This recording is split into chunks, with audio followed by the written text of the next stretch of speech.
Welcome to Our Girl Relationships. We talk about the problems people face in their day to day lives. Let's start with the video. My boyfriend, Jackson, has always been flaky about the concept of marriage.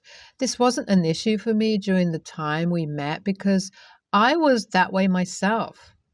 Jackson has always been that kind of a person who wasn't ever sure of things and decided to stay with him regardless because I thought he'd be able to come to a conclusion as we grew older together.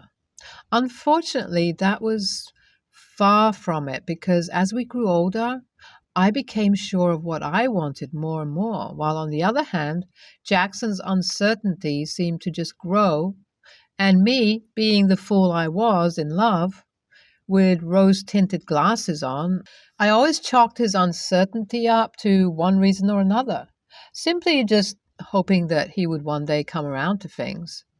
I began adjusting my life, my views, my wants and needs around his, and I was able to put my feelings aside for a while because even though I had figured things out for myself, at the end of the day, I loved him and had this toxic belief that as long as he loved me back and stayed committed to me, I would be able to be happy, and that was true only to a certain extent. During our initial days, Jackson and I lived together while he paid for the majority of our bills, as his parents supported him, and him being a year ahead of me in college, he was able to take over a lot of the finances. He was a business student and knew he wanted to start his own business venture. I knew that being in the field that I would start getting paid a great salary just within a year or two of experience after getting my master's. So the two of us always had this sort of unspoken agreement that I'd invest in his business as a sort of repayment to everything he has paid for me for the last couple of years. So I completed my master's and got my first job. I got a few promotions and had my pay spike up by a lot. That is where things started going downhill, though. Jackson suddenly changed his plans about his business venture and started looking for jobs which paid more than the one he already had. This revelation was sort of weird, unexpected, but after a couple of talks with Jackson, I was led to believe that he just had a change of mind. This change of mind didn't last for long, though, because within 2 months of working, he quit his job. It was very weird because he stopped looking for new jobs from that situation onwards altogether. He blamed it on all his mental health, the job market being horrible, and literally made up millions of excuses as to why he was acting the way he was. I had no idea what to feel about it, and honestly, I was pretty much guilt-tripped into supporting him. So that's what I had been doing all those long years, hoping that one day or the other, he'd finally realize all that he's lost by wasting all these years, get his life together, and finally propose to me. My prayers seem to have been answered eventually, but I'd say these answered prayers seem like a curse in disguise. It all started when Jackson had yet again had a change of mind and decided that he wanted to get a job again. Suddenly, the job market wasn't so terrible, and he immediately got a job at this great company. I was so happy because finally I thought I saw a ray of hope. But of course, like always, it was all going to come crashing down, and it did last week. Jackson finally seemed to be content with his job, though, and it had officially been a month. Jackson received his first salary and wanted to treat me by taking me to a fancy Italian restaurant. The meal was honestly really good. Everything was as normal as it possibly could be, but it was truly what happened at the end of the meal that really left me dumbfounded. It started when we ordered dessert, and suddenly, out of nowhere, Jackson's entire family, along with mine, entered the restaurant. Everyone began filming the entire ordeal as this small child came up to me and asked me something along the lines of, "Will you be my mommy?"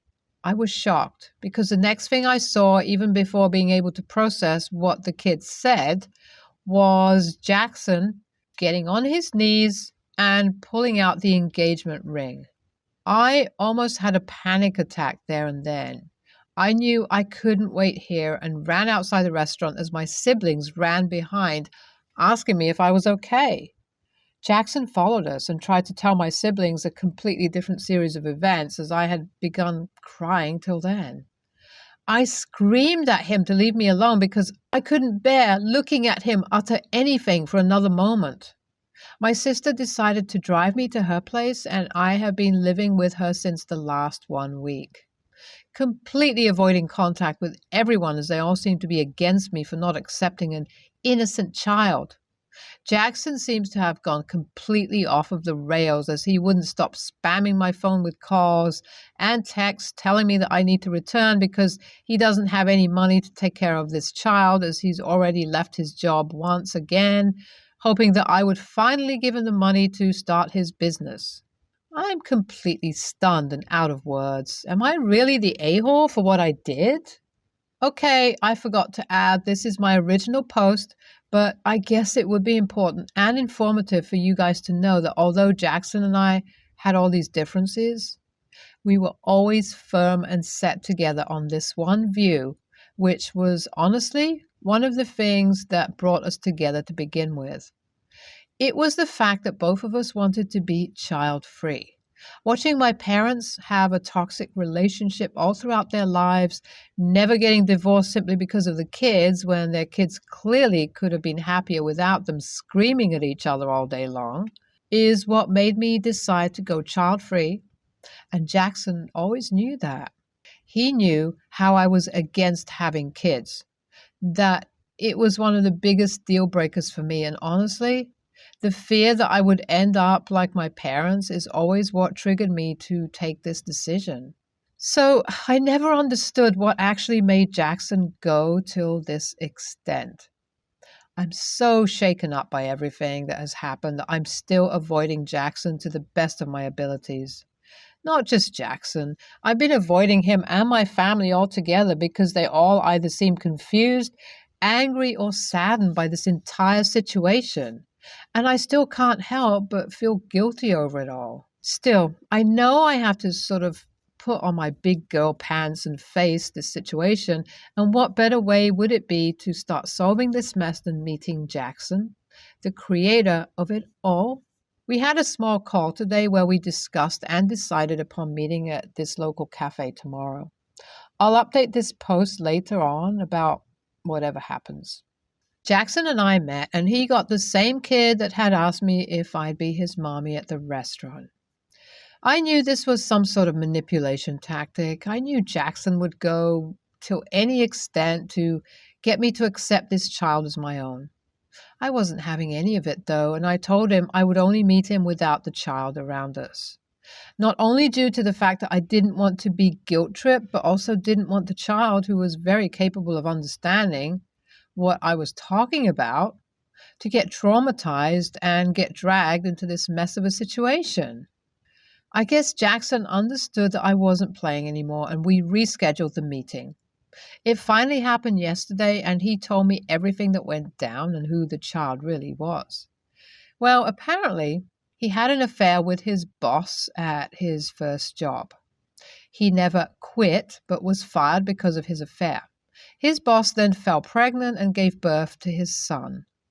She had been taking care of him all along while Jackson and his parents paid for the child support alternatively, thus making it the reason why he always got jobs here and there. Recently, his affair partner got into a serious relationship with a guy who wanted nothing to do with the child, and she very conveniently came to Jackson's parents' door to drop him off. They had been taking care of him ever since then and pressuring Jackson to get me to adopt him. This is the reason why Jackson put up this entire act of proposing to me, because apparently a ring on my finger is all I would need to accept a child that wasn't mine. I was straightforward throughout the conversation and explained to Jackson that in no universe I would ever take care of a child, especially one that came from his affair. I knew things were over between us, but I made it very clear to him that we were broken up and he shouldn't try to contact me ever again. I guess with the defeated look on his face, he understood because ever since then, no one from Jackson's side of the family has tried to contact me except for his cousins and some of the younger generation who has always been on my side. Today, I moved back to the apartment that Jackson and I used to share. Jackson was either given the chance to move out of the apartment or pay the full rent, which he obviously could not afford. So I decided to rent it for myself. Jackson and his son currently live with his family while Jackson is looking for a job. Honestly, I'm happy to see that at least now he's changing. Even if it isn't for me, I decided to give Jackson some portion of the money I set aside for his business venture so that he can pay for his school fees. I know a lot of you will judge me for this, but I feel like the kid has gone through a lot and at least deserves an opportunity to go to a good school, receive good education, and not make the mistakes like his dad, his mom, and I made. This situation was truly one of the craziest ones I've ever been in. Within the span of a couple of weeks, my life went up and down like a roller coaster. Now, I'm just hoping that it goes smoothly, not just for me, but for everyone involved in this situation. Thank you. NTA. Jackson is a pathetic loser who couldn't keep his pants zipped and his eyes only to his girlfriend. OP is in no shape or form obligated to take care of the child, and I'm so glad that she didn't even for a second reconsider her decision. NTA, Jackson and his little supporters can adopt the child and take care of him if what you did is so cruel. I, 26, male, have been dating my girlfriend Laura, 32, for about a year now. Yes, we have an age gap. We were talking about fall and our favorite foods, and she mentioned how much she missed her dad's pumpkin pie. While according to her, his recipe is pretty basic, her parents live out of state and she doesn't get to see them often, and recently she's been missing them a lot. I decided to surprise her by making a pie for her. On Friday night, we were going to have dinner and watch movie at her place. Once I got off work, I got right to making the pie. I'm no chef, but I stuck close to a recipe I found online, and it smelled delicious when it was ready. Once we finished dinner, I showed Laura the pie and put it in the oven to warm up as we started the movie. When it was ready, I cut us each a slice and she took one bite and grimaced. I asked her what was wrong with the pie, and she said something to the effect of, "At least you tried, but please don't ever make another one." She started laughing and I immediately looked away. Admittedly, I'm a little hurt by that comment. Laura noticed and tried to console me by saying, "But you're good at so many other things," and stuff like that. But it felt more like she was mad that I was offended. We watched the movie and I left once it was done. Laura never apologized for the comment she made, even doubled down saying, "Make sure the pie goes with you or I'm throwing it away." Maybe she was trying to be light-hearted there, but her comments really hurt my feelings. I gave her a quick kiss on the cheek and left, texted her that I was home, said good night, and that was that. This is where I may be TA. The next day, Laura called me 3 times and I let it go to voicemail each time. I didn't really feel like I wanted to hear from her, at least for the rest of the day. Truth be told, it wasn't about the pie. It was more about the fact that I tried to surprise her with something special that she specifically mentioned, and she threw it back in my face. I also gave the rest of the pie to my neighbor and his wife, and they told me they really enjoyed it without even knowing what Laura said about it. We're talking again today, but the air is not clear. I'm starting to think maybe I was being too petty. But I was also raised with the understanding that if someone cooks for you, you eat the food and thank them for it, even if you didn't like it. For those asking, I did try the pie, and it was fine to me. My neighbors said they liked it the day after I gave it to them. They were very genuine about it. And I see some folks here who say I wanted Laura to lie to me. If she didn't like the pie, yes, I want to know, but laughing at it and making fun of it wasn't the way to communicate it. Also, we have talked about the incident and apologized to each other, and everything's back to normal now. I just probably won't be trying to make pumpkin pie again, at least for her. NTA, let me get this straight. Your girlfriend mentioned something she missed, and you went to the trouble of remembering this small detail, finding a recipe, making the pie, surprising her with the pie, and her response was to make a face and insult you not once, but twice? Why are you with this person? NTA, but I suspect you're more emotionally invested in this relationship than your girlfriend is. You tried to do a kind and thoughtful thing for someone you care about, and your girlfriend openly mocked you for it. This isn't something that people do in loving relationships. It's not about the pie, it's about the intent. Even if the pie was truly terrible, the gesture was a sweet one.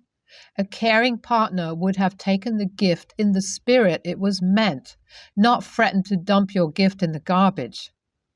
Think about what you want out of this relationship, because this won't be the last time your girlfriend reacts this way.